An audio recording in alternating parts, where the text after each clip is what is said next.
persiapannya untuk ekspor. Yang pertama adalah kehandalan atau kompetensi sumber daya manusia. Yang kedua, kita masih melihat akses pasar yang belum sepenuhnya bisa kita rambah dan kita buka. Yang ketiga, adanya peraturan, regulasi, dan perizinan yang seringkali Bapak dan Ibu pengusaha UKM tidak terupdate atau tidak tahu perkembangannya. Dan dari sisi lain adalah logistik atau bagaimana kita menyiapkan sarana transportasi, sarana pengiriman, supaya barang-barang yang akan diekspor itu kompetitif dari sisi harga, kompetitif dari waktu, dan yang nggak kalah penting kompetitif dari kualitas. Yang berikutnya adalah tantangannya adalah bagaimana nih pelaku atau pengusaha UKM punya akses pembiayaan yang cukup untuk mengakomodasi transaksi ekspor yang dibutuhkan. Selanjutnya kita mau lihat di Indonesia. Di Indonesia kita tahu bahwa pelaku ekspor kita akan bedakan menjadi dua ya.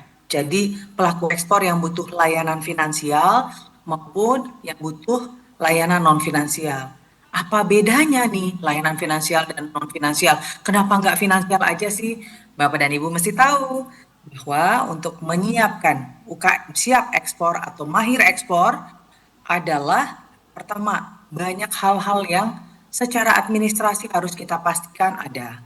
Harus didampingi dari sisi kualitas, dari sisi peraturan dan sebagainya. Jadi nggak sepenuhnya langsung butuh pembiayaan, tapi butuh disiapkan secara infrastruktur non finansial supaya ketika nanti barangnya sudah ready, kita tahu pasar mana yang akan mengambil atau menyerapnya. Jadi dukungan bagi pelaku ekspor yang dilakukan oleh LPI ada dua, finansial maupun non finansial. Finansial, nanti kita akan bicara secara terpisah, bagaimana LPI bisa membantu Bapak dan Ibu UKM memperoleh kredit modal kerja, kredit investasi, atau membiayai atau rantai pasok yang Bapak Ibu miliki, maupun trade services, misalkan kita butuh LC dan diskonto. Sedangkan penugasan khusus, nanti pemerintah juga melalui LPI menyediakan program khusus ekspor bagi UKM. Bisa juga untuk kawasan. Jadi kalau UKM yang mau nargetin Timur Tengah, Afrika, Asia Selatan, itu kita juga bisa memfasilitasi asal sesuai dengan ketentuan. Sementara bagi yang belum pernah ekspor, dengan senang hati kami menyampaikan bahwa layanan kami di bidang jasa konsultasi membantu Bapak dan Ibu untuk bersiap jadi eksportir. Caranya gimana? Kami menyediakan pelatihan dalam program coaching program for new exporters, menyediakan fasilitas untuk mengenalkan Bapak dan Ibu dan produk Bapak dan Ibu kepada potential buyer atau calon-calon pembeli dari mancanegara. Dan yang ketiga adalah jika di wilayah Bapak dan Ibu ada satu kawasan atau sejumlah desa dalam lingkungan zona yang dekat, itu bisa dibangun contohnya cengkeh. Kalau dalam berapa desa itu radius berapa kilometer, itu ada desa yang produknya sama, homogen dan bisa dikembangkan, itu nanti bisa juga kami jajaki sebagai calon desa devisa. Apa artinya calon desa devisa? Desa-desa yang berkumpul punya komoditas sama, unggulan, berkualitas, dan kita carikan pasarnya, kemudian kita bangun supaya siap diekspor. Berbicara mengenai layanan non finansial, tadi saya sempat sampaikan untuk program pelatihan, Bapak dan Ibu akan diberikan pelatihan, didampingi untuk dikurasi produknya sampai nanti setelah lulus, kita mengharapkan bisa mendorong Bapak dan Ibu melakukan transaksi ekspor secara langsung. Atau belum memungkinkan karena satu dan lain hal, difasilitasi dengan agregator atau dibantu penyalurannya. Yang kedua adalah kita bisa bicara desa devisa. Nanti Bapak dan Ibu kalau memang ada potensi dari satu wilayah yang terdiri dari berbagai desa, kita akan memberdayakan masyarakat mengupayakan produk unggulan dari wilayah tersebut. Tapi ada beberapa syarat. Yang pertama, lembaganya juga harus dipastikan legalitasnya. Berikan pelatihan teknis, jika diperlukan juga ada pendampingan untuk perolehan sertifikasi, ada difasilitasi untuk membuka akses pasar, bantuan sarana produksi, dan yang tentunya nggak kalah penting adalah aspek keberlanjutan atau lingkungan. Nah, selanjutnya adalah fungsi yang nggak kalah penting, marketing handholding. Bagaimana LPI menyediakan dukungan percepatan ekspor, membuka pasar, sehingga produk-produk Bapak dan Ibu UKM bisa menembus pasar global dengan cara satu, dipertemukan langsung dengan calon pembeli atau difasilitasi oleh atas perdagangan, diaspora, perwakilan perdagangan di dunia internasional. Kemudian yang kedua, diikut sertakan dalam pameran internasional. Bapak dan Ibu jangan khawatir bahwa meskipun kita berada di Maluku, dengan teknologi yang sekarang, kita akan dapat terhubung mancanegara dengan fasilitas yang bersifat online. Jadi kita akan memaksimalkan segala teknologi untuk memitigasi atau menekan resiko bahwa, aduh kalau dari Maluku saya bagaimana berinteraksi. Ada Zoom, ada Teams, ada fasilitas video call dan sebagainya yang memungkinkan ibu dan bapak nggak harus berjalan jauh pada saat berkenalan dengan calon buyer. Dan yang nggak kalah penting adalah global marketplace. Bagaimana produk-produk bapak dan ibu kami masukkan dalam etalase di akun-akun marketplace yang memang LPI miliki. Pada akhirnya segala sesuatu yang kami persiapkan secara non finansial bermuara atau akan berujung pada upaya meningkatkan volume dan nilai ekspor dan tentunya menambah daftar eksportir baru di mana Bapak dan Ibu akan juga terdaftar di sana. Jadi garis besarnya adalah LPI atau Indonesia Exim Bank membangun ekosistem yang berkelanjutan dengan 3 program unggulan tadi.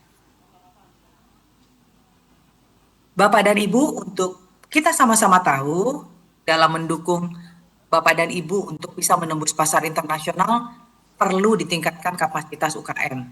Apa itu? Manajemen dan prosedur ekspor, Bapak mesti tahu dan Ibu juga mesti tahu. Kedua, legalitas. Sebagaimana diperlukan pada saat kita mau melakukan transaksi atau ada request, permintaan dari buyer, kita mau pastikan lembaga yang berurusan ini sama-sama legal supaya kita tidak nanti ada laporan pembayaran bodong, pengiriman tidak sampai dan sebagainya. Yang kedua, kita mau pastikan bahwa produk Bapak dan Ibu memenuhi standar dari negara tujuan. Negara Jepang mensyaratkan untuk satu produk yang sama, katakan produk keripik pisang, itu akan berbeda dengan mungkin negara Hong Kong. Karena mereka punya standar kesehatan.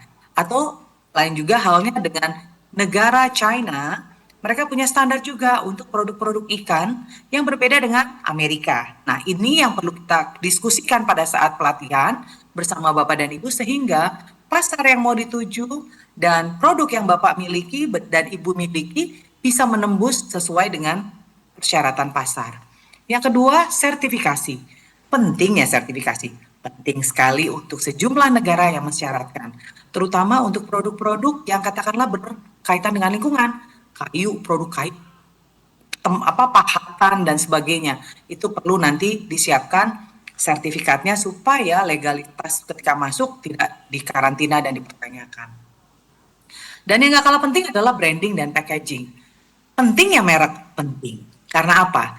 Ketika merek kita itu ternyata mengandung kata-kata yang dilarang di negara tersebut, yang nggak bisa masuk Bapak dan Ibu.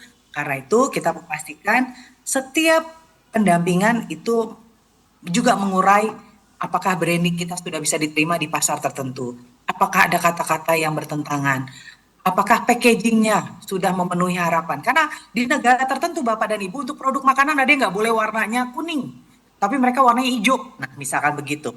Nah itu juga harus kita perhatikan. Jadi kita mempersiapkan produk pun kita nggak boleh terlalu kaku.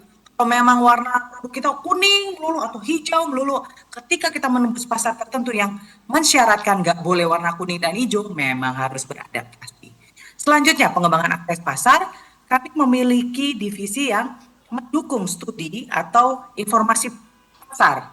Kita pantau negara mana lagi butuh apa dan syaratnya apa. Dan yang gak kalah penting juga adalah memanfaatkan digital marketing. Kita bisa menampilkan produk-produk kita di etalase marketplace yang kita miliki, misalnya di Alibaba dan sebagainya. Dan ketika Bapak dan Ibu sudah mempersiapkan fondasi secara non-finansial, kami juga akan mengantarkan Bapak dan Ibu untuk mendapatkan akses keuangan selama syarat-syarat yang dibutuhkan dipenuhi.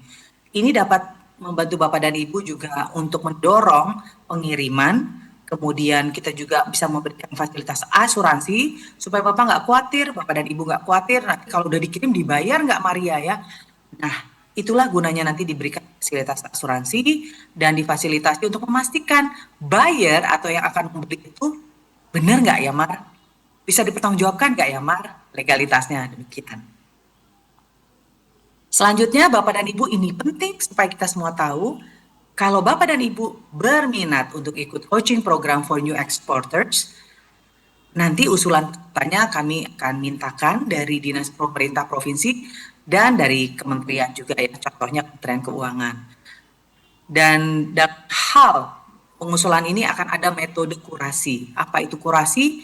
Kami akan minta Bapak dan Ibu mengisi formulir pendaftaran, kemudian akan dilakukan wawancara satu persatu melalui telepon, dan dari hasil di wawancara maupun dokumen yang kami peroleh, kami akan melakukan kurasi. Bapak dan Ibu ini kira-kira fitnya atau tepatnya masuk ke kelas yang kategori apa? Kalau Bapak dan Ibu katakanlah belum pernah ekspor, nah Bapak dan Ibu mungkin nanti akan didorong untuk masuk UKM potensial ekspor. Kemudian kalau udah pernah ekspor, tapi nggak berkelanjutan Bu, kami punya karyawan lebih dari 5 orang, 1 tahun kita produksi kurang lebih 300 juta misalkan. Bapak dan Ibu akan kami dorong untuk masuk ke pelatihan UKM siap ekspor. Dan untuk kategori yang ketiga, UKM mahir ekspor, Bapak dan Ibu yang selama ini sudah melakukan ekspor lebih dari 1 tahun lah ya, minimal 1 tahun, kemudian memiliki pembeli tetap, memiliki karyawan lebih dari 10 orang, dan produksi 1 tahun lebih atau minimal 500 juta, nanti itu juga dimasukkan dalam kategori mahir ekspor. Dan Bapak dan Ibu, pool narasumber kami akan dihadirkan dari Export Center, dari Bank Indonesia, dari Kementerian Perdagangan, Bea Cukai, dari asosiasi, dan lain-lain. Bapak dan Ibu, pada saat kita mengikuti coaching program for new exporter, sebagaimana saya sampaikan, kita berharap ada pelaku ekspor baru, ada produk ekspor baru, dan ada pasar ekspor yang baru kita bisa buka. Bapak dan Ibu, ini penting juga rekan-rekan mahasiswa bahwa marketing and holding itu adalah program yang bisa mendukung para UKM yang mau ekspor untuk bisa tahu nih gimana ya caranya kita mau mulai ekspor, gimana ya kita bisa nambah lagi produk-produk diversifikasinya. Jadi katakanlah produknya tadinya kelapa aja, tapi sekarang kita mau bikin dalam bentuk diversifikasi gula kelapa misalkan begitu. Nah, disitulah nanti akan dipertemukan dengan para buyer untuk mendiskusikan apa sih. Nah, menuju ke business matching, inilah tip dan trik dari kami. Yang pertama tipsnya, pahami dulu nih latar belakang produk yang dicari oleh pasar. Kira-kira apa ya? Kalau ke Timur Tengah, apakah hijab laku? Ya, hijab laku. Tetapi pesaing kita banyak sekali Bapak dan Ibu. Kalau ke Singapura, apa yang laku ya? Kalau ke Taiwan, apa yang laku? Ke Hong Kong, yang laku adalah cemilan. Kok bisa cemilan? Karena banyak tenaga kerja Indonesia. Kemudian pelajari budaya dan kebiasaan bisnis negara di asal buyer. Ada beberapa negara yang lebih suka melihat sampelnya dulu. Jadi nggak langsung kirim. Tapi kalau sampelnya memenuhi syarat, memenuhi harapan, ketentuan, mereka nggak segan untuk minta langsung dikirim dalam partai besar. Terus kita harus tahu siapa perusahaan yang kita mau expose ini kan perusahaan kita ya. Kita harus bisa bercerita tentang diri kita, tentang produk kita, tentang perusahaan kita. Contohnya, produk A dibentuk atau dibuat oleh UKM X. UKM X ini kita boleh ceritakan mengambil bahan baku dari mana, mempekerjakan sekian banyak ibu-ibu, karena di luar negeri juga mereka penting untuk tahu aspek apakah keberlanjutan itu ada kesetaraan gender enggak, jadi enggak cuma melulu bapak-bapak dan pria tapi ada unsur ibu-ibu. Apakah sumbernya dari sumber yang bukan hutan atau sumber yang memang ditanam sendiri dan sebagainya. Kemudian nanti ditanya kenapa ya Bapak dan Ibu mau memproduksi kayu ini atau memproduksi hiasan kayu ini. Bapak dan Ibu bisa cerita, mungkin itu adalah pemanfaatan limbah atau itu adalah warisan nenek moyang, keahlian memahat dan sebagainya. Kemudian ceritakan lokasi kami ada di mana dan siapa yang bisa dihubungin. Kemudian kita juga perlu menyiapkan katalog produk kita. Aduh, Maria, susah sekali katalog. Nggak susah Bapak dan Ibu. Ini ada teman-teman mahasiswa yang juga bisa memanfaatkan keahlian berselancar di teknologi ya untuk membantu UKM-UKM di Provinsi Maluku membangun katalog mereka. Berisi apa? Profil perusahaan kita apa? Perusahaan kegiatan UKM kita apa? Kemudian apa sih yang kira-kira bisa digambarkan pelayanan kita, packagingnya, ukuran produknya, kalau memang udah ada label halalnya boleh untuk market tertentu. Kemudian kalau ada katakanlah kita udah dapat award dari lembaga, boleh taruh juga. Dan foto-foto produk kalau boleh juga ditampilkan dengan very nice, jangan sekedar foto gitu, tapi dibikin indah. Kan banyak teknologi yang sekarang bisa dimanfaatkan. Dan Bapak dan Ibu perlu mempersiapkan diri sebelum ketemu sama calon buyer atau calon pembeli. Apa yang harus dipersiapkan? Latihan nih, seperti yang kita biasa lakukan kalau jualan. 3 sampai 5 menit kita pastikan kita bisa presentasi siapa perusahaan yang dipresentasikan, apa produknya dan sebagainya. Dan nilai lebihnya apa? Semua jualan kacang. Bedanya apa dengan kacang yang diproduksi oleh UKM Bapak? Mungkin yang pertama, oh rasa bawang dan bawangnya ini bla bla bla bla. Atau kacang ini memiliki cara masak yang unik. Dia pakai arang misalkan. Hal-hal yang membedakan produk Bapak dengan produk yang lainnya. Kuasai juga teknik negosiasi. Jangan khawatir langsung harganya jatuh dan sebagainya. Kalau ada yang menawar itu hal lumrah. Tapi kita bisa jelaskan. Yang membedakan produk kami dengan yang lain adalah satu, kami mempekerjakan ibu-ibu yang sudah kami latih sekian tahun. Yang kedua, sumber bahan baku kami itu dari produk ramah lingkungan, Pak. Dari lahan kami yang kami tanam khusus untuk ini dan sebagainya. Jadi nilai tambah itu akan memperkuat saat Bapak bernegosiasi. Jadi jangan khawatir kalau harga ditawar tapi kita punya nilai lebih yang membuat para buyer di dunia internasional akan berpikir, oh iya, saya akan bermitra dengan Bapak ini karena produknya adalah produk yang memikirkan keberlanjutan lingkungan. Bapak dan Ibu, kita masing-masing tahu apa yang menjadi kekuatan bagi produk dan sumber daya di Maluku. Ini ada 2 yang kami ambil sebagai contoh. Yang pertama adalah perikanan, budidaya dan hasil laut. Kita tahu produknya ada ikan tuna, cakalang, faname, udangnya, kepiting bakau. Pasarnya Bapak dan Ibu ada di Cina, Jepang, Hong Kong, Vietnam, dan Singapura. Sedangkan rempah, nah kalau Maluku mah dari sejarah kita semua tahu ya, bahwa produk rempah di Maluku adalah produk yang selalu dicari seluruh pencinta rempah mancanegara, antara lain pala dan cengkeh. Kita punya negara tujuan di India, Belanda, Cina, Singapura, Jerman, dan Italia. Mungkin Bapak dan Ibu berpikir, ngapain sih orang Eropa sampai perlu cengkeh jauh-jauh dari Maluku atau dari Indonesia? Karena pala dan cengkeh kita punya ciri khas yang negara-negara lain yang punya produk yang sama. Ada juga orang-orang berpikir gini, cengkehnya Indonesia itu rasanya lebih, nah wanginya lebih ini gitu. Pala dari Indonesia itu beda dengan pala dari negara mana gitu. Karena jenis cengkeh dan pala atau rempah-rempah itu tumbuh di tanah yang sangat kaya mineral, yang soilnya bagus sekali. Jadi Bapak dan Ibu bersyukurlah kita semua kalau kita bisa melihat produk apa yang ada di sekitar kita, pasar mana yang bisa kita jajaki dan selanjutnya kita bisa kembangkan. Baik Bapak dan Ibu, ini singkat penjelasan kami, tapi kami buka untuk tanya jawab dan kami kembalikan kepada MC Mbak Monica. Terima kasih. Baik, terima kasih. Kita kasih tepuk tangan sekali lagi untuk Ibu Maria Sidabutar dari Exim Bank yang sudah memaparkan materi yang sangat luar biasa, memberikan informasi yang baru bagi kita semua yang hadir di saat ini. Jadi kesimpulannya mengenai dukungan Lembaga Pembiayaan Ekspor Indonesia LPEI atau Indonesia Exim Bank tadi, bahwa dalam mendorong UMKM untuk menembus pasar internasional, LPEI ini tidak hanya menjalankan peran yang berfokus pada pembiayaan saja, tetapi juga pengembangan kapasitas UMKM dan juga pembinaan secara komprehensif tentunya. Tidak terbatas sekali lagi hanya pembiayaan saja, tapi juga ternyata untuk peningkatan kapasitas sumber dayanya. Nah Bapak Ibu tadi juga sudah dipaparkan tentang alur pelaksanaan coaching program for new export, kemudian business matching dan lain-lain. Bapak Ibu yang memiliki pertanyaan ya terkait dengan materi yang disampaikan Ibu Maria, boleh langsung dicatat. Habis ini kita akan buka untuk sesi Q&A-nya.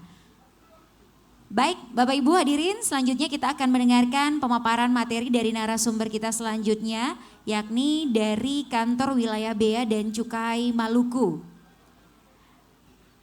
Beliau akan memaparkan materi seputar bagaimana Bea Cukai Maluku membantu UMKM untuk memahami dan mempermudah proses kepabeanan agar bisa menembus pasar global. Kemudian fasilitas dan kemudahan yang diberikan. Lalu apa saja potensi yang dilihat oleh Bea dan Cukai terhadap ekspor komoditas unggulan di Maluku. Waktunya masih sama Bapak, 10 sampai 15 menit untuk pemaparan materi, dan dengan hormat saya persilakan kita berikan tepuk tangan dulu untuk narasumber kita yang kedua adalah Bapak Donald Mainasi dari Kasih Bimbingan Kepatuhan dan Hubungan Masyarakat Kanwil DJBC Maluku. Silakan Bapak. Terima kasih banyak Kak Monik untuk kesempatan yang diberikan. Terima kasih banyak untuk Bank Indonesia yang sudah memberikan kesempatan kepada kami dari Kanwil Bea Cukai Maluku untuk memaparkan terkait dengan dukungan kami untuk UMKM siap ekspor. Yang terhormat para pimpinan pemerintah daerah atau yang mewakili, dan yang terhormat para pelaku UMKM, para mahasiswa dan rekan-rekan narasumber, ada Ibu Maria sama Ibu dari agregator. Izin perkenalkan saya Donald, tadi sudah diperkenalkan. Sebelum mulai izinkan beta sampaikan pantun satu boleh ya? Minta tolong cakepnya ya. Tifa dipukul iramanya riang. Gong perdamaian ikut berdendang. UMKM Maluku terus berkembang, siap ekspor ke negeri seberang. Baik, ada beberapa rekan-rekan UMKM yang sudah sempat kami kunjungi ya. Saya lihat ada dari Maula, ada dari Romadu, ada dari Micempaka, yang lain kami akan segera kunjungi juga.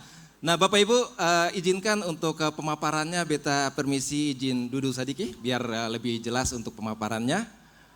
Dan mungkin lebih banyak pakai bicara Ambon, siang Bapak tuh Bapak Ibu? Siapa Pak Ambon ya? Sip.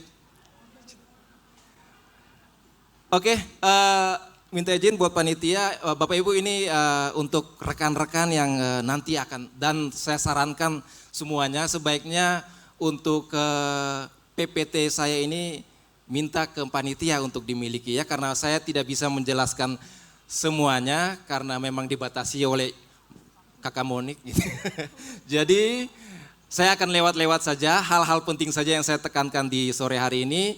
Selebihnya bisa dibaca di rumah dan semoga bisa menambah pengetahuan Bapak Ibu, dan kalau tidak mengerti bisa hubungi kami. Yang pertama terkait dengan perdagangan internasional, sedikit menjelaskan sebenarnya sederhana. Perdagangan internasional itu intinya ketong berdagang dengan pihak di luar negeri. Ada beberapa pihak di situ, ada penjual, seller yaitu Bapak Ibu, ada buyer yaitu yang pembeli di luar, ada transaksi pengiriman, shipping company terlibat di situ, shipping agency terlibat di situ, dan tentunya bea cukai terlibat di situ. Bea cukai di sini, bea cukai di Indonesia dan bea cukai di luar negeri Bapak Ibu. Penekanan di sini adalah bea cukai di luar negeri, dan Bapak Ibu punya peran besar untuk membantu buyer di luar negeri bisa untuk berkomunikasi dengan baik di bea cukai di luar negeri. Kami di Bea Cukai Indonesia mendorong dan membantu Bapak Ibu untuk sebesar-besar dan sebisa-bisanya melakukan ekspor ke luar negeri. Kita lanjut. Bapak Ibu, ini tugas kami, singkat saja menjaga perbatasan dari penyelundupan dan perdagangan ilegal. Kami juga mengoptimalkan penerimaan, dan saat ini tugas yang sedang dijalankan ini adalah memfasilitasi perdagangan dan industri. Lanjut. Nah, ketentuan terkait UMKM sederhana saja, memiliki kekayaan bersih paling banyak 50 juta dan memiliki hasil penjualan tahunan paling banyak 300 juta. Yang lebih dari 2,5 miliar sampai 50 miliar sudah bukan lagi UMKM. Next. Nah, Bapak Ibu izin, untuk ekspor ada satu dokumen yang sangat penting untuk dimiliki Bapak Ibu, yaitu NIB Bapak Ibu. Boleh tahu ada yang belum punya NIB kah? Kalau belum punya, segera didaftarkan ya Bapak Ibu, karena NIB ini seperti fungsinya seperti NIK-nya Bapak Ibu di KTP. Kalau tidak ada artinya Bapak Ibu belum memiliki usaha secara resmi. Pendaftarannya bisa lewat langsung di OSS atau bisa juga ke PTSP. Ya, pastikan Bapak Ibu sudah punya NIB. Lanjut. Nah, syarat NIB bisa dibaca sendiri. Fungsinya yang pertama itu adalah ketika Bapak Ibu punya NIB, Bapak Ibu sudah langsung terdaftar sebagai memiliki angka pengenal impor. Artinya Bapak Ibu bukan cuma sekaligus juga ekspor. Jadi Bapak Ibu bukan cuma bisa ekspor tapi juga bisa impor dan memiliki hak akses kepabeanan. Yang lainnya dibaca aja langsung sendiri. Kita lanjut. Ini syarat ekspor Bapak Ibu. Yang pertama, ya eksportir adalah eksportir perorangan, bisa perorangan, bisa koperasi, bisa badan usaha. Badan usaha ini termasuk badan hukum dan badan bukan hukum ya. NIB itu yang pertama dokumennya, dan NPWP. Wajib punya NPWP Bapak Ibu kalau mau jadi eksportir. Selanjutnya, nah Bapak Ibu untuk menjadi eksportir yang baik, Bapak Ibu perlu memahami terkait dengan 5 hal fundamental ekspor. Sebelum kita lanjut masuk lebih dalam, beta jelaskan secara sederhana apa yang dimaksud dengan istilah-istilah sulit nih. Yang pertama HS code. Bapak kalau nanti dulu, sebentar dulu, back dulu. HS code ini apa? HS code, intinya HS code itu adalah kode barang Bapak Ibu. Kalau misalnya Bapak Ibu sempat belanja di Indomaret atau Alfamart atau di Swalayan gitu ya. Terus tiba-tiba ada barang yang tidak bisa di-scan, biasa dong ketik kode gitu ya. Nah, inilah HS code. Jadi seluruh barang yang diperjualbelikan secara internasional memiliki HS code tertentu. Dan Bapak Ibu perlu tahu barang Bapak Ibu itu HS code-nya apa, jangan sampai tertukar. Jangan sampai Bapak Ibu punya contoh ya, contoh produknya madu hutan murni lah punya Ibu Febel gitu kan ya, tapi diberitahukannya HS code 1702. 1702 itu Ibu Febel perlu tahu itu adalah madu campuran atau madu buatan Bapak Ibu Febel. Jangan sampai dikasih tahu 1702 kode saya, itu sudah salah, itu salah kode bahaya. Ibu punya produk nanti tidak laku ya. Itu yang pertama, kode barang ya. HS code itu kode barang. Bea keluar dan lartas, Bapak Ibu perlu tahu jangan sampai ada barang-barang Bapak Ibu yang mau diekspor itu ternyata ada bea keluarnya, harus dihitung sebagai komponen biaya. Kemudian ada barang-barang yang dilarang untuk diekspor oleh pemerintah dan ada juga barang yang dibatasi ekspornya. Nanti kita cari tahu. Kemudian ada Incoterm. Incoterm nilai apa Bapak? Sederhananya Incoterm itu adalah kesepakatan dari Bapak Ibu untuk pengiriman barang keluar kepada buyer seperti apa. Ini menyangkut terkait dengan risikonya, biayanya, dan tanggung jawabnya, gitu ya. Kemudian ada FTA. FTA ini barang apa lagi? FTA sebenarnya Free Trade Agreement.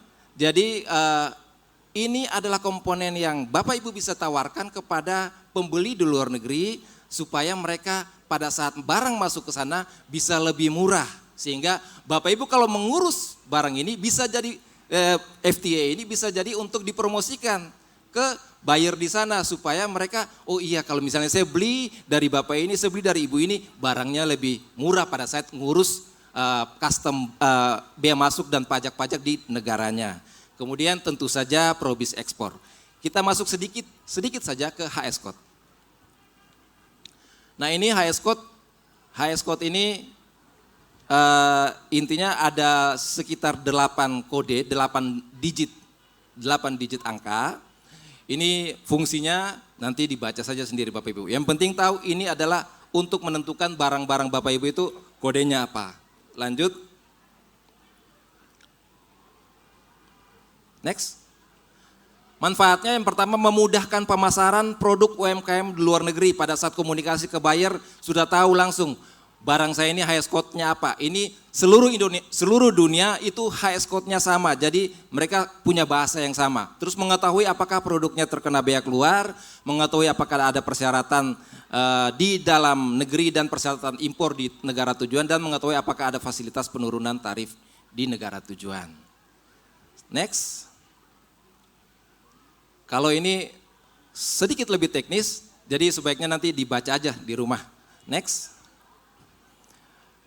Ini juga sangat teknis, cara-cara penentuan pos tarif, nanti dipelajari aja di rumah. Next.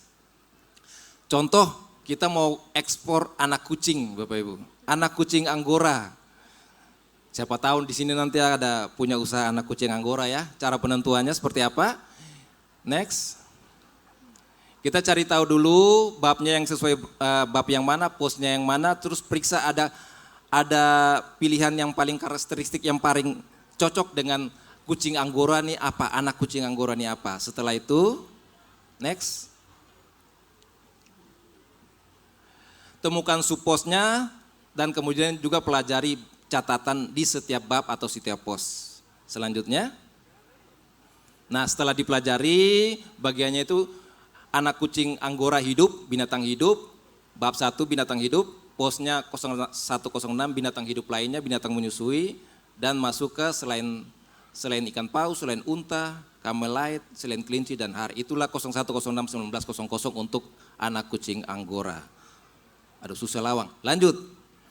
Nah kalau susah Bapak Ibu, inilah kami di Bea Cukai siap membantu Bapak Ibu untuk mengidentifikasi barang Bapak Ibu tuh akan pun kode di perdagangan internasional nih kode yang mana gitu ya. Jadi kalau bingung tolong jangan sampaikan angka sabarang-sabarang ya. Datang per katong lalu nanti katong kasih tahu kalau Bapak Ibu punya barang itu kode HS-nya, kode barangnya apa. Biar bisa bicara dengan buyer di luar negeri lebih profesional. Lanjut. Nah komoditi yang Bapak Ibu harus tahu adalah ada beberapa komoditi barang yang kena bea keluar. Ada biji kakao, kayu, yaitu veneer, wood in chips wood, olahan kayu, kulit, sawit, CPO, dan hasil pengolahan mineral logam.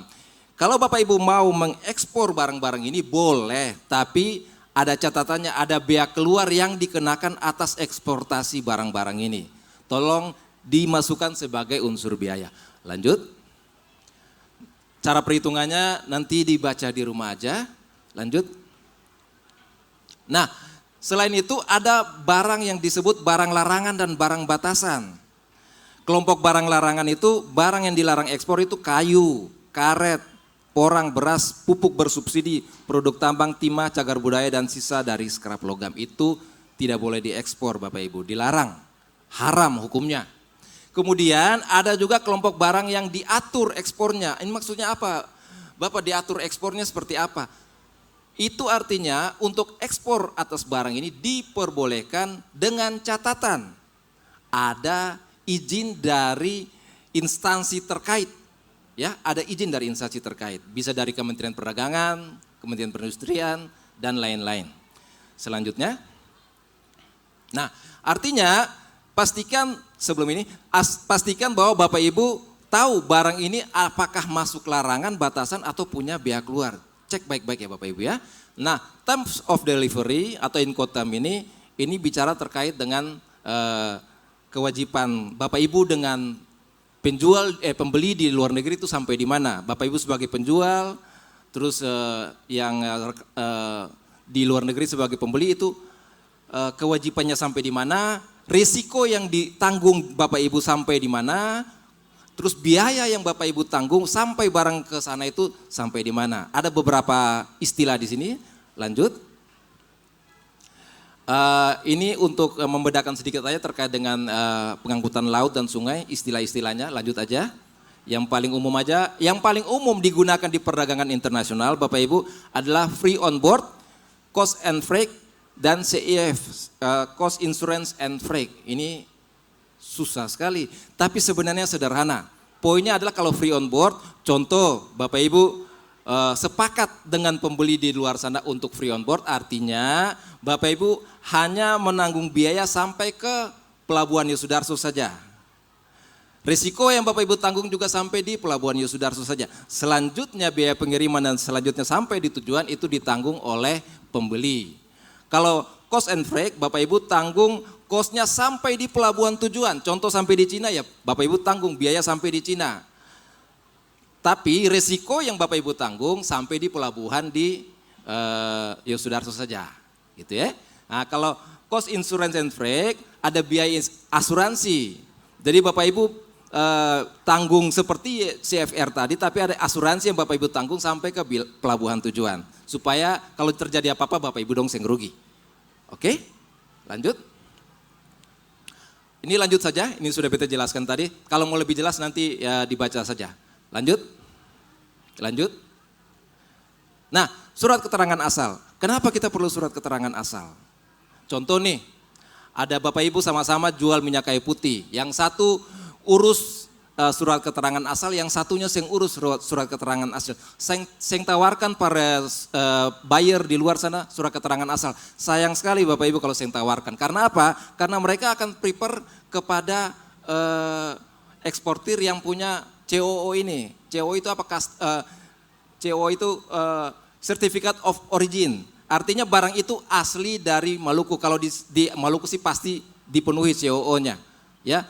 Jadi kalau misalnya ada bisa ditawarkan COO, pas sampai di negara yang punya perjanjian perdagangan internasional dengan Indonesia, itu biaya customs-nya, biaya masuknya di sana itu rendah. Sehingga mereka bayar untuk bayar biaya masuknya, pajaknya di sana jadi rendah. Kalau yang ditawarkan mereka akan bayarnya tinggi. Jadi kalau misalnya pastikan apakah ada perjanjian dengan internasional dengan negara yang dituju ada, pastikan punya SKA ini. Next.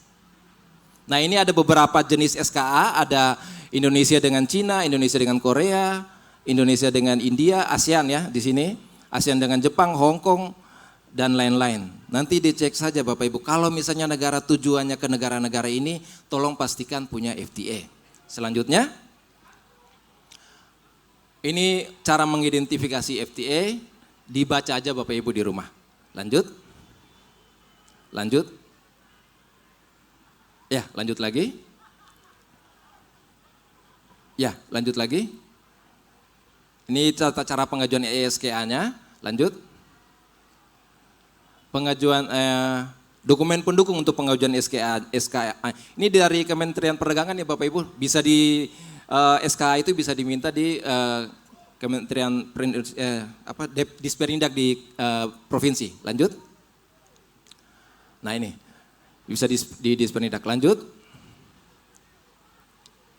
Probis ekspor yang terakhir, Bapak Ibu perlu mengenal dan mengetahui cara untuk melakukan ekspor. Oke, probis ekspornya sederhana ya Bapak Ibu ya. Ekspor itu dilakukan dengan BC30 yaitu dokumen pemberitahuan ekspor barang. Next. Contohnya seperti ini, next, lanjut aja yang ini, 32, ini lanjut aja, dibaca aja nanti di rumah. Nah, alur pengangkutannya sederhana, itu dari eksportir punya NIB, masuk ke registrasi sebagai eksportir, kemudian ada instalasi PEB-nya, pengisian PEB-nya, proses di kami, sistem kami namanya sistem CISA dan rilis barang untuk naik ke kapal. Itu informasi penting. Perlu Bapak Ibu tahu bahwa PEB disampaikan paling cepat itu 7 hari kerja dari tanggal perkiraan ekspor. Jadi kurang dari itu yang bisa.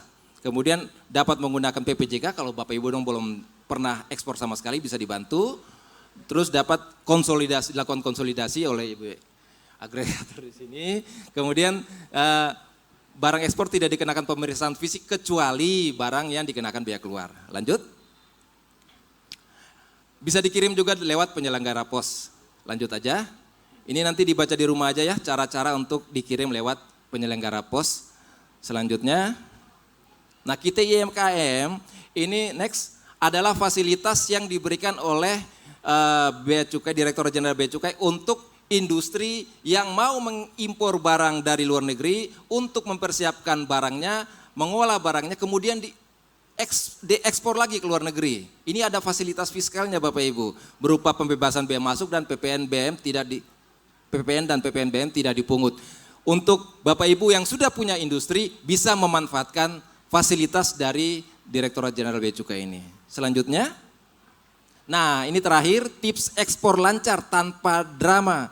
Kayak drama-drama Korea Bapak Ibu. Yang pertama, temukan HS code yang tepat untuk produk yang akan diekspor, jangan sampai salah. Hubungi agen fasilitas kami di kantor Bea Cukai terdekat, kemudian minta asistensi dan pendampingan ekspor dari agen fasilitas dan manfaatkan fasilitas kepabeanan yang disiapkan oleh Direktorat Jenderal Bea dan Cukai. Next. Semua layanan terakhir. Ini yang perlu kami tekankan bahwa konsultasi, asistensi dan apapun yang kami lakukan kepada Bapak Ibu tidak dipungut biaya. Kalau misalnya ada oknum yang melakukan atas nama Bea Cukai memungut biaya, tolong segera laporkan ke kami. Ya, itu saja yang bisa kami sampaikan. Terima kasih banyak Bapak Ibu.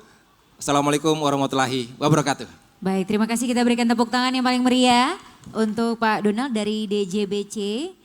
Dan secara keseluruhan dari presentasi beliau adalah dukungan dari kepabeanan di Maluku ini lebih difokuskan pada upaya untuk meminimalisir ya Pak ya hambatan teknis dan prosedural bagi UMKM yang mau ekspor serta memastikan bahwa potensi kekayaan yang diekspor dari Maluku ini dapat berlayar dengan baik ke pasar internasional begitu ya Pak ya. Baik, nanti yang mau tanya juga mengenai materi yang diberikan oleh beliau setelah ini Bapak Ibu. Kita akan lanjut lagi untuk mendengarkan materi dari pemateri kita yang terakhir di sore hari ini. Beliau adalah Ibu Milatul Ulfa, selaku Koordinator Ekspor Akademi, Manajer Nudira Learning Center. Dan beliau akan menjelaskan tentang bagaimana peran agregator seperti Nudira ini dalam membuka akses jaringan buyer internasional bagi UMKM Maluku, serta apa saja kendalanya dan strategi untuk mengatasi kendala tersebut. Waktunya masih sama Ibu, diberikan 10-15 menit dan dengan hormat saya persilakan. Kita kasih tepuk tangan dulu untuk pemateri kita yang terakhir. Disilakan Ibu Ulfa. Izin sambil duduk. Assalamualaikum warahmatullahi wabarakatuh. Ya, selamat sore Ibu dan Bapak yang saya hormati. Kemudian yang saya hormati KPWDN Bank Indonesia Maluku, pemerintah provinsi dan dinas setempat di Maluku, kemudian juga pendamping UKM, pengusaha UKM, kemudian di sini juga ada akademisi dan juga masyarakat umum yang kami hormati. Alhamdulillah saya mewakili Nudira ya, kami dari Bogor aslinya dan alhamdulillah bisa bertemu dengan teman-teman semua di Maluku ini, sangat senang. Dan sebelum talk show ini dilakukan juga alhamdulillah sudah beberapa bertemu dengan para pengusaha UKM ya, dan mereka sharing. Dan yang menjadi menarik adalah kenapa sih kita harus ekspor? Ada salah satu UKM yang bertanya, padahal di lokal juga kita gencar gitu ya, maksudnya pemasukannya lumayan dan sebagainya, tapi kenapa kita harus ekspor? Nah ini orangnya ada di depan saya. Jadi beliau bertanya, kenapa harus ekspor? Kenapa semua lembaga pemerintah mendorong kita untuk ekspor? Kita bukan hanya berbicara tentang produk kita bisa sampai luar negeri gitu ya, karena ini juga ada perputaran ekonomi. Dan kemudian yang mulianya menjadi eksportir itu adalah membuka peluang kerja yang lebih maksimal untuk penduduk di Indonesia khususnya ya. Berbicara mengenai negara, kita ada 190-an negara ya di dunia ini.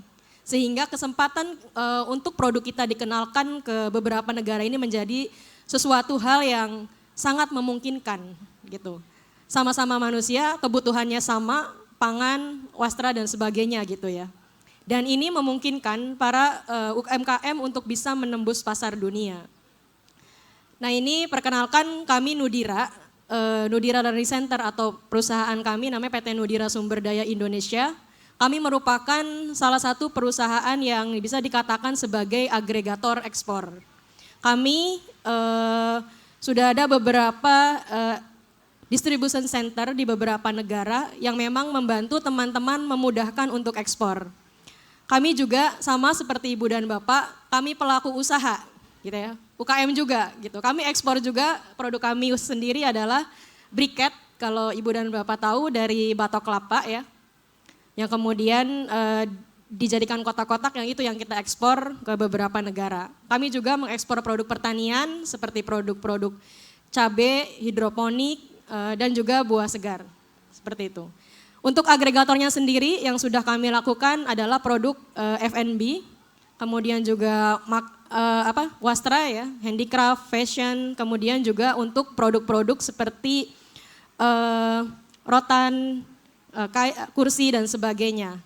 Nah itu sudah kami lakukan untuk di New Zealand, Jepang, dan juga Amerika. Selanjutnya, nah mungkin Ibu dan Bapak juga akan bertanya-tanya gitu ya, ekspor ini mudah nggak sih gitu. Nanti ada satu yang mungkin bisa dapat door prize ya dari kami, ada satu buku namanya Bisnis Ekspor Itu Mudah. Nanti mudah-mudahan yang berkesempatan mendapatkan buku ini, ya seperti nama bukunya gitu ya, bahwa ekspor itu mudah. Nah ini alhamdulillah kami kemarin dipercaya oleh Bank Indonesia, kami melakukan pendampingan untuk program ekspor bersama teman-teman di kawasan timur Indonesia. Pada intinya pelaku usaha yang memang berusaha untuk ekspor itu caranya mungkin masing-masing.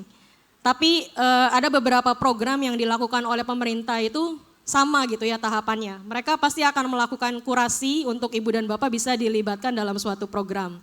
Sehingga tadi yang disampaikan oleh Bu Maria ataupun juga Pak Donald itu harus segera dilengkapi gitu ya. Mulai dari legalitas, kemudian marketing toolsnya ya.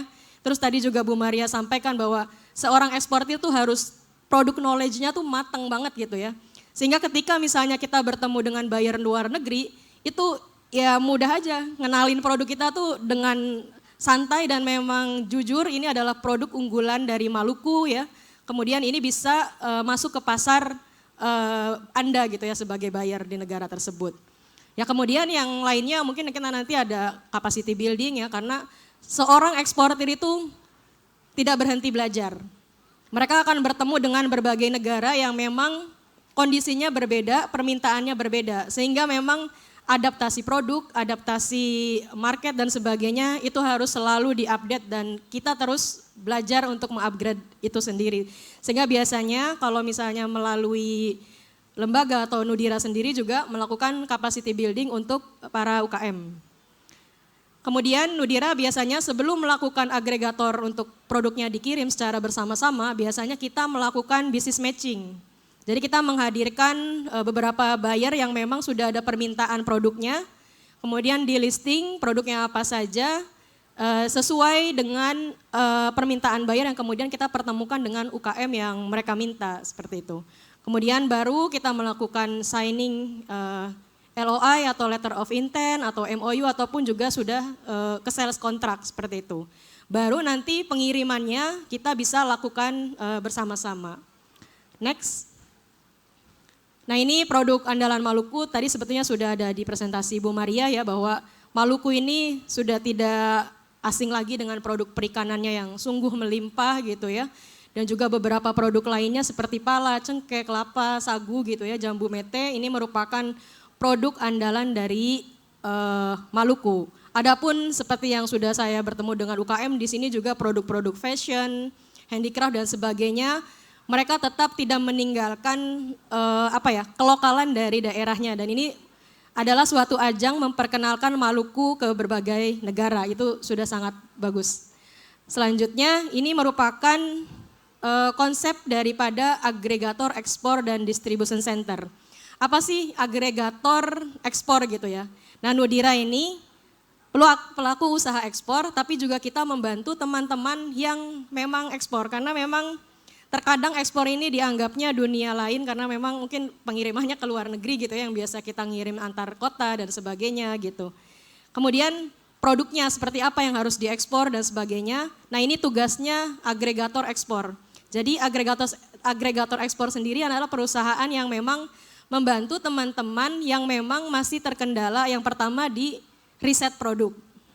Terkadang kita belum tahu misalnya permintaan dari Singapura tadi ya, salah satu negara yang menjadi tujuan negara ekspor bagi teman-teman di Maluku ini, seperti apa gitu. Nah agregator itu fungsinya adalah meriset produknya.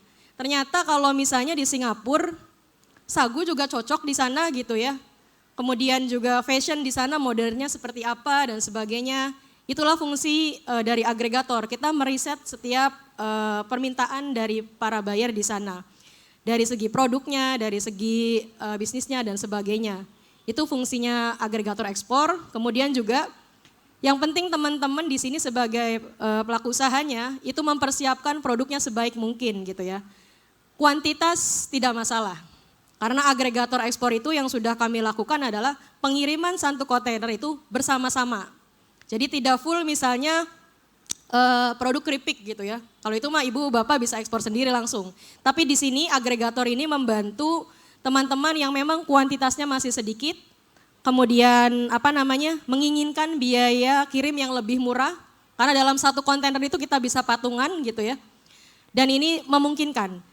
Beberapa UMKM di sini saya lihat mereka ada potensi ke Belanda. Nah ini juga saya mendorong mungkin dari Bank Indonesia gitu ya.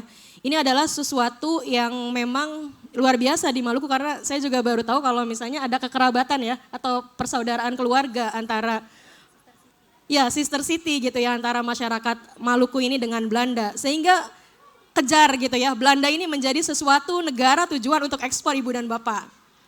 Dan karena ini sudah ada sister city gitu ya, sehingga bisa memungkinkan untuk terjadinya pengiriman satu kontainer yang kemudian misalnya repeat itu secara bersama-sama. Dari misalnya ya, kalau kayak kami aja di New Zealand itu ada satu kenalan orang Indonesia di sana yang memang membuka warung Indonesia di New Zealand. Sehingga mereka juga menginginkan produk-produk Indonesia.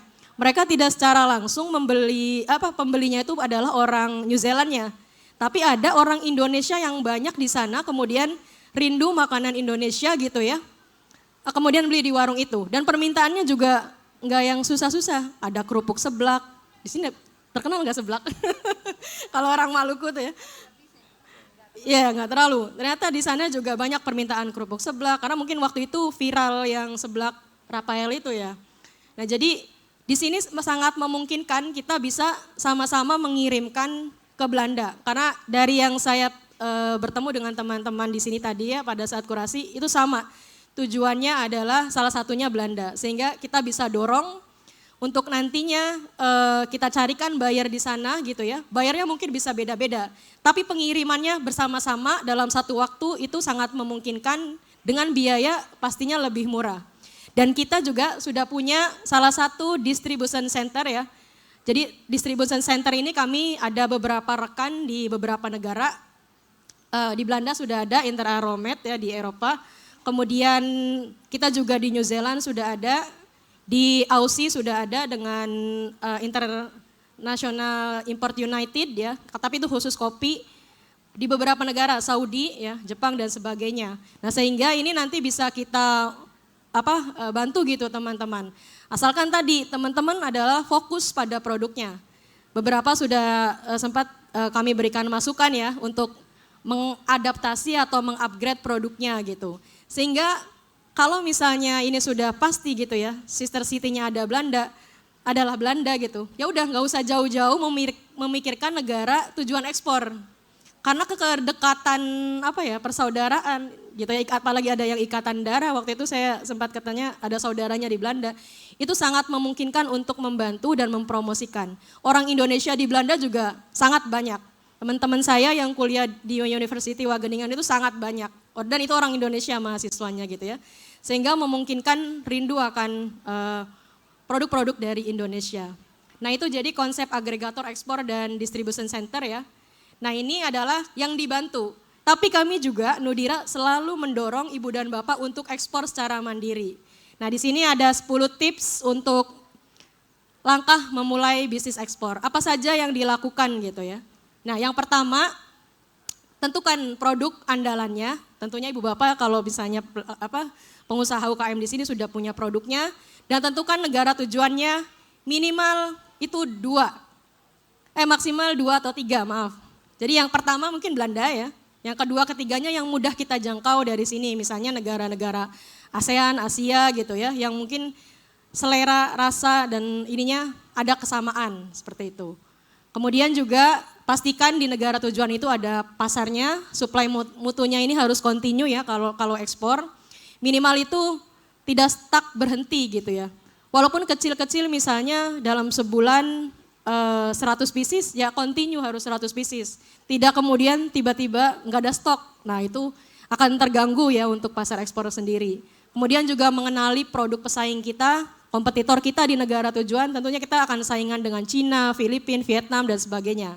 Itu juga harus kita kenali, kemudian temukan unggulan, tadi kata Bu Maria juga ya, bahwa apa sih keunikan kacang kita dengan kacang orang lain, dan utamakan negara tujuan juga yang non-tradisional. Sebetulnya seperti pasar Afrika, Timur Tengah, itu juga sudah sangat melirik produk-produk Indonesia.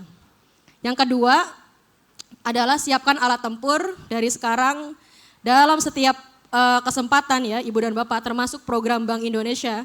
Itu adalah yang pertama dilihat untuk kurasi adalah sebetulnya marketing tools. Kesiapan kita itu sudah sejauh mana gitu ya. Menyediakan brosur, katalog yang sudah memang misalnya dalam bahasa Indonesia dan bahasa Inggris. Karena kan ini tujuannya ekspor ya. Terutama juga kartu nama, kemudian spesifikasi produk misalnya. Kalau misalnya produk dari makanan sehat itu sudah ada sertifikasi apa saja klaimnya gitu ya. Kemudian dari yang lainnya gitu ya, kayak misalnya produk komoditi, dari uji labnya seperti apa, itu juga bisa disertakan. Dan jangan lupa sebagai eksportir kita tetap mengharapkan keuntungan sehingga perhitungan biaya, harga ini juga menjadi hal yang penting. Yang ketiga, yaitu miliki website dan berbagai media sosial. Pembeli kita itu seperti tidak nampak gitu ya, tapi sebenarnya banyak gitu. Nah sehingga website, media sosial itu menjadi rumah sebelum bertemu dengan kita secara langsung. Kalau misalnya kita punya iklan, kita bisa mainkan digital marketingnya gitu ya. Ya, lanjut. Manfaatkan platform digital untuk ekspor seperti Alibaba, Amazon, Etsy ya kalau untuk produknya yang wastra atau fashion. Selanjutnya, karena ini CEO jadi kalau punya websitenya supaya ketika orang cari kenari gitu ya, atau cakalang asap dan sebagainya itu tuh ibu bapak udah di paling atas dibandingkan yang lain. Nah ini nggak apa-apa nggak dilakukan ibu bapak, tapi misalnya ada stafnya atau anaknya yang memang kalau kayak gini-gini anak muda biasanya yang lebih menyukai untuk CEO ya dan ataupun juga digital marketing. Selanjutnya yang keenam, yaitu siapkan model-model dokumen surat. Sama seperti kita melakukan promosi ya, jadi untuk kayak tadi kan ada regulasi dan sebagainya menurut Bea Cukai sehingga ini juga penting untuk menyiapkan dokumen-dokumen surat. Kemudian yang ketujuh, siapkan sampel produknya. Jadi sampel produk ini apa adanya produk ibu dan bapak, nggak boleh dibagus-bagusin ketika kasih sampel, tapi ternyata kalau pada saat pengiriman biasa aja. Jadi apa adanya ya ketika menyiapkan sampel ini. Dan biasanya kalau sampel hanya diberikan kepada buyer yang serius, misalnya kalau harus mengirimkan ke negara tujuan dengan ongkos yang mahal, memang benar-benar serius gitu ya. Kalau nggak serius jangan sampai kita habis, kecuali dia juga bisa menggantikan ongkos kirimnya. Kemudian manfaatkan lembaga atau instansi yang relevan di Indonesia dan luar negeri, karena mereka banyak sekali program-program yang bisa mendukung ibu dan bapak sekalian. Kemudian yang ke-9, ikuti pameran dagang dan juga bisnis trip dalam maupun luar negeri, karena biasanya ibu dan bapak di sini bisa validasi produk langsung ke negara tujuannya. Kemudian yang ke-10, nah ini kalau sebagai eksportir gitu ya, ibu dan bapak selain produksi, minta waktunya 2 jam dalam sehari gitu ya minimal untuk di depan komputer. Jadi tadi tugasnya mencari data ekspor, market analisis gitu ya, mencari portal-portal bisnis yang untuk kita bisa riset pasar, riset produk dan sebagainya. Kemudian juga sekaligus hunting pembeli, ngirim email, perkenalan dan sebagainya. Nah itu mungkin yang bisa kami sampaikan, nanti kalau misalnya ada pertanyaan disilahkan. Terima kasih, wassalamualaikum warahmatullahi wabarakatuh. Baik, kita kasih tepuk tangan untuk narasumber kita yang terakhir, Ibu Milatul Ulfa, Koordinator Export Academy Manager Nudira Learning Center. Sebagai pemateri kita yang terakhir, kesimpulannya ya paling kurang lebih ya, terkait dengan materi yang disampaikan oleh Ibu Ulfa tadi. Jadi yang mau produknya gas ke pasar global bisa menggait pihaknya Ibu Ulfa ini dari NLC untuk dapat menjadi mitra, karena penting sekali beliau ini menyediakan pendidikan teknis dan praktis ya Ibu ya untuk tata laksana ekspor yang baik.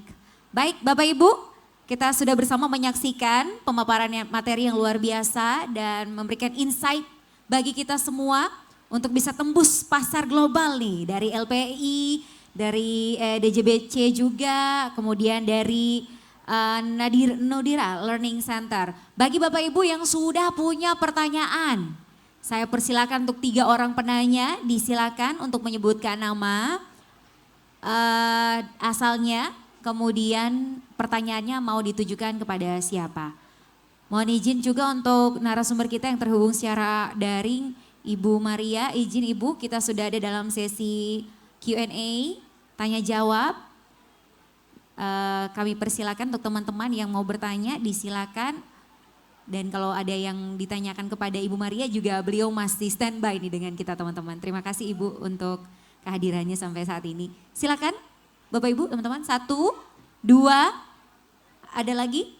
2 orang penanya dulu disilakan dari kakak cewek yang depan, lalu yang belakang tadi kakak cowok ya? Iya, baik. Silakan kakak. Selamat sore semuanya, saya Boleh Sendata didekatkan Hitu. sedikit mic-nya? Iya. Oke. Selamat sore, saya Sendata Hitu dari PT Kabong Tani Pala Maluku. Kami perusahaan eksportir dan juga pembinaan dengan beberapa petani untuk pala ya, karena kami ekspor pala. Pertanyaan saya untuk Ibu Maria terkait dukungan coaching mahir ekspor.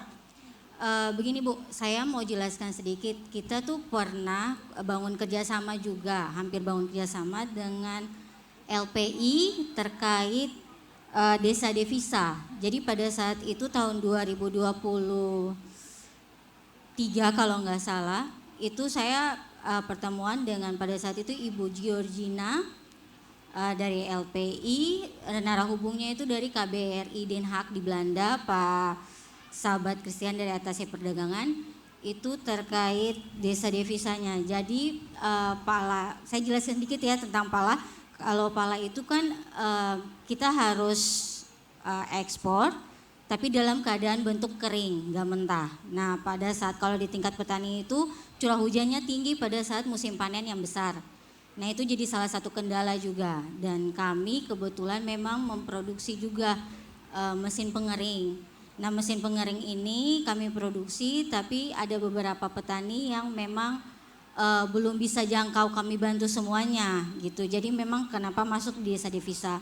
Cuman pada saat itu ada kesulitan terkait ada beberapa dari desa petani binaan kami itu ini agak kesulitan soal persyaratannya dan prosedurannya, karena kalau mesinnya diberlakukan itu berarti harus ada pemotongan harga dan juga ada harus kembali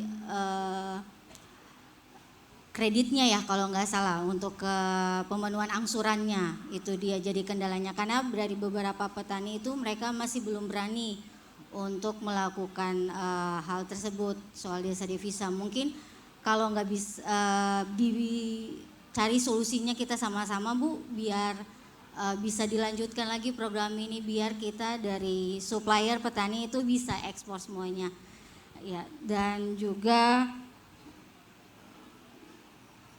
untuk untuk dari Pak Donald, maaf izin Pak, saya cuman mau konfirmasi aja pertanyaan soal bea masuk ya.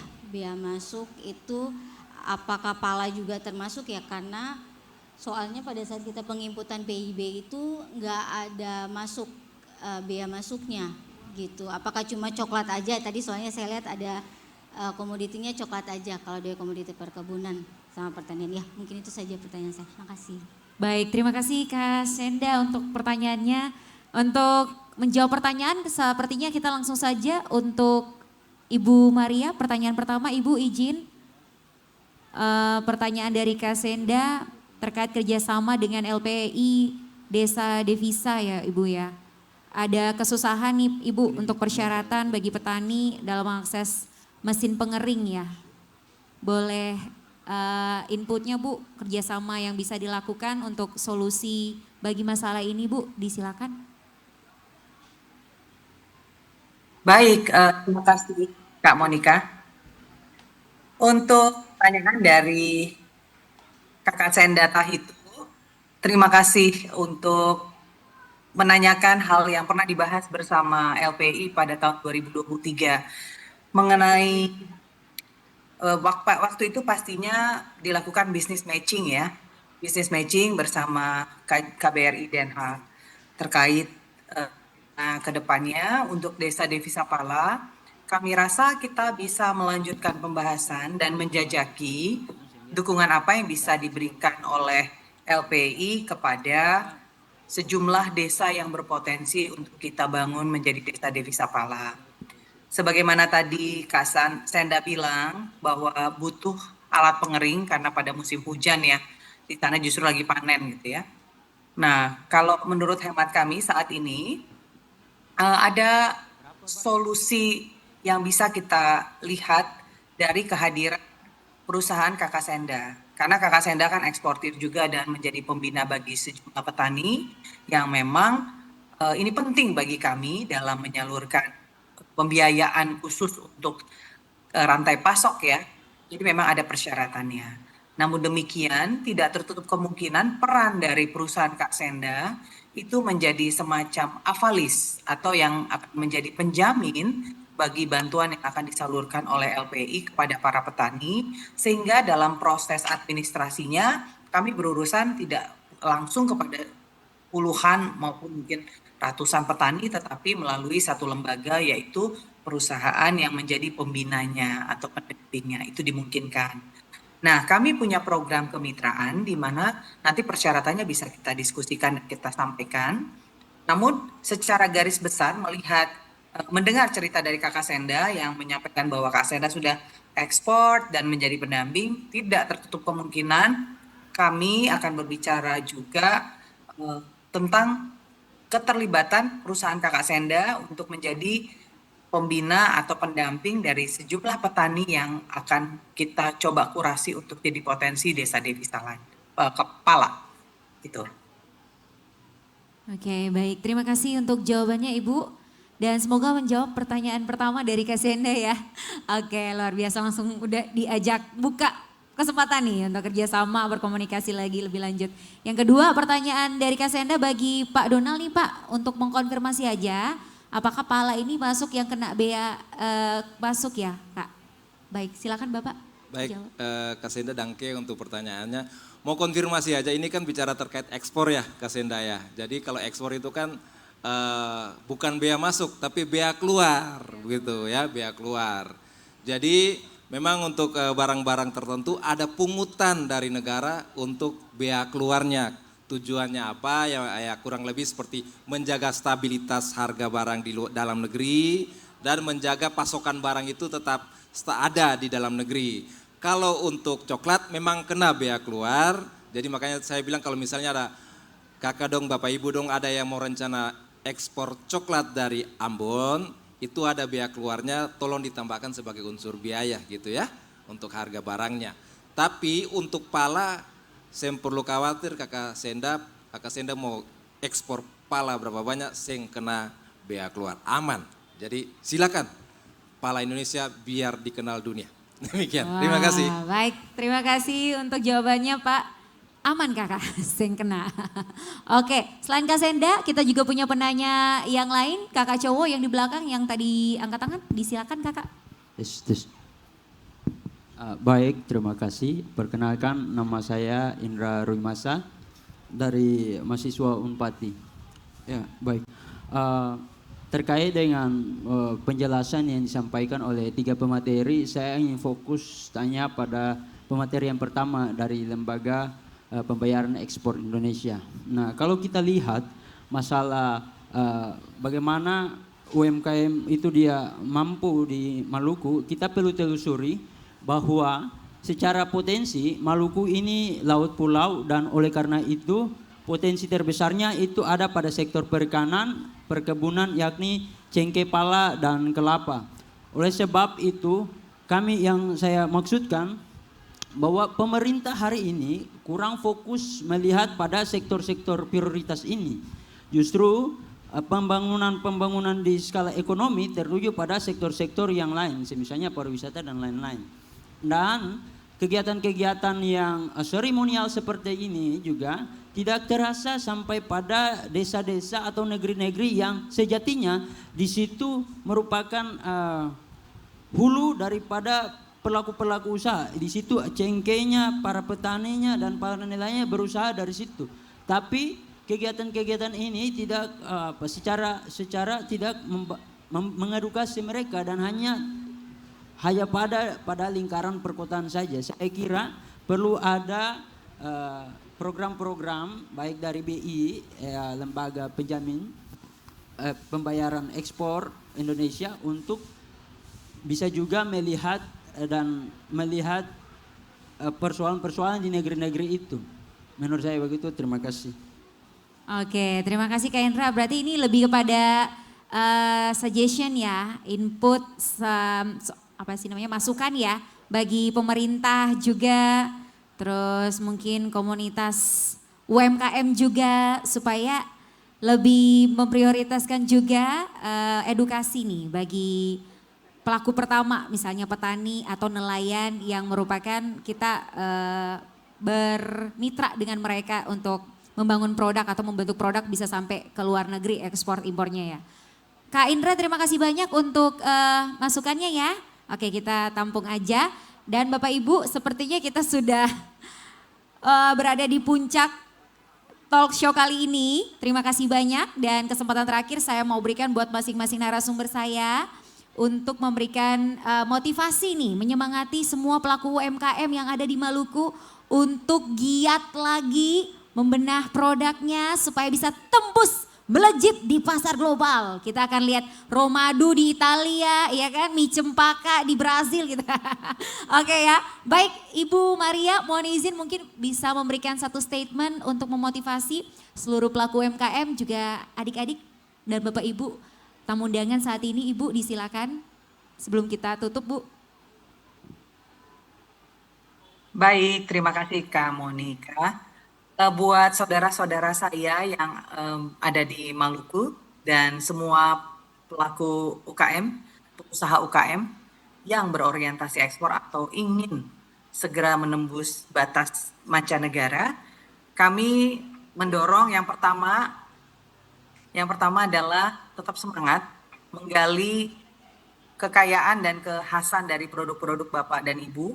Yang kedua, yakin bahwa belajar itu tidak ada masa berhentinya, jadi timbalah ilmu sebanyak-banyaknya, dan kalau memang tertarik, kami akan nanti bisa berbagi informasi mengenai jadwal pelatihan coaching program for new exporters yang akan digelar dalam waktu dekat pada akhir bulan Oktober, tapi mengikutinya secara daring dulu. Jadi bisa mengobservasi dulu bagaimana pelatihan yang kami selenggarakan, supaya nanti Bapak dan Ibu juga punya gambaran kalau kelak memang ingin lebih serius membangun produknya, bisa memanfaatkan beberapa tips dan pengetahuan yang kita bagikan melalui pelatihan tersebut.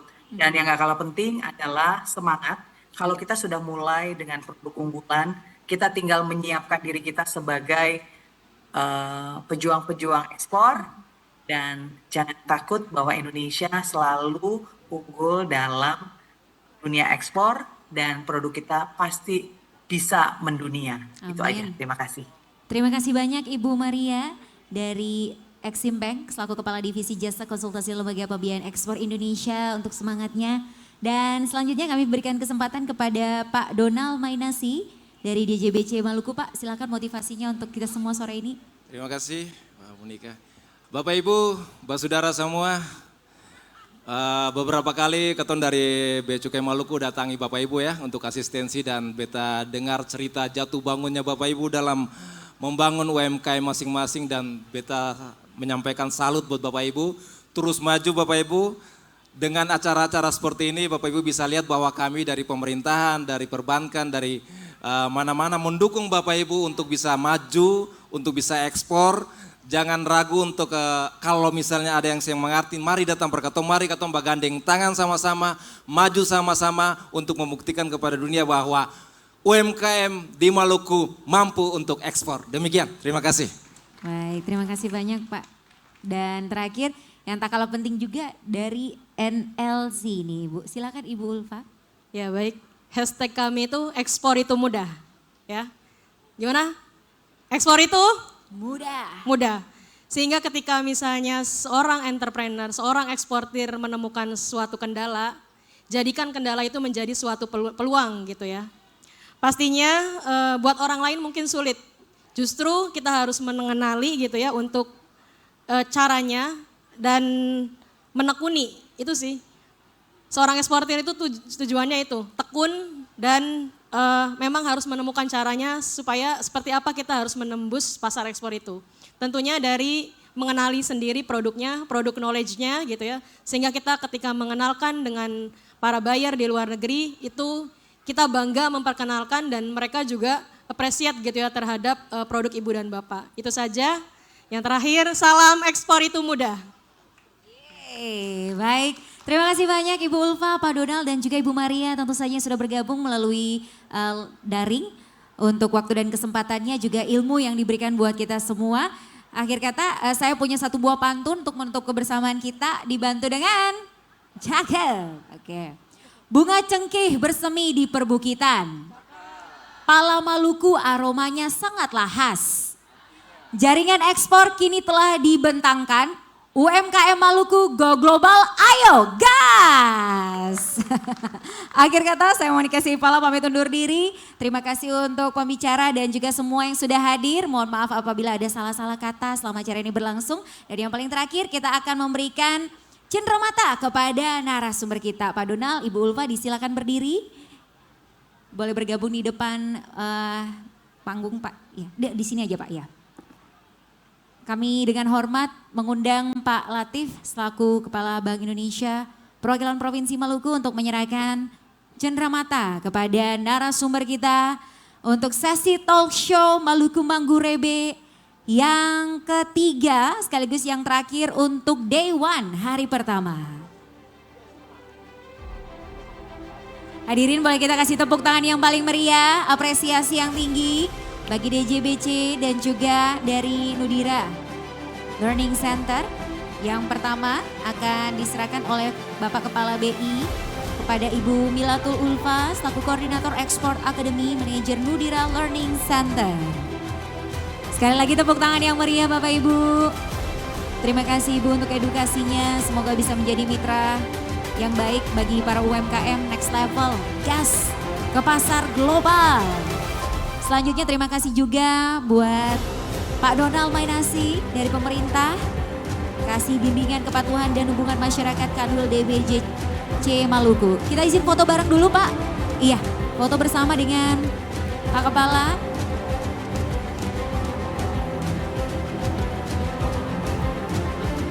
Dalam hitungan 3, 2, 1.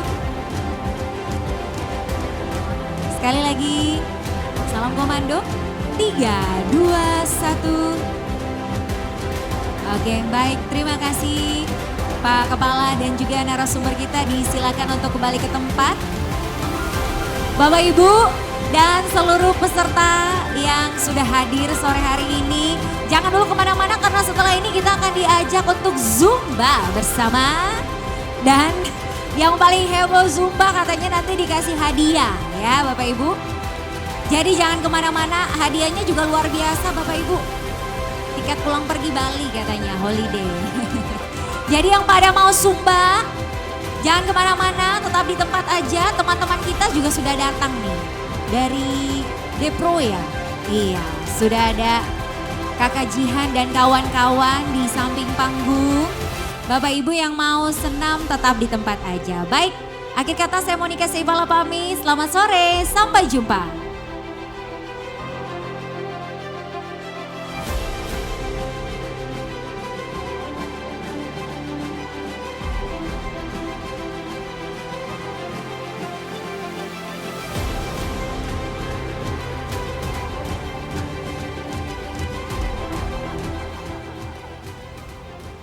Selamat sore, khususnya untuk Ibu Ebi dan Ibu Titi Bu Ebi ya. pasti udah pada Dan siap nih.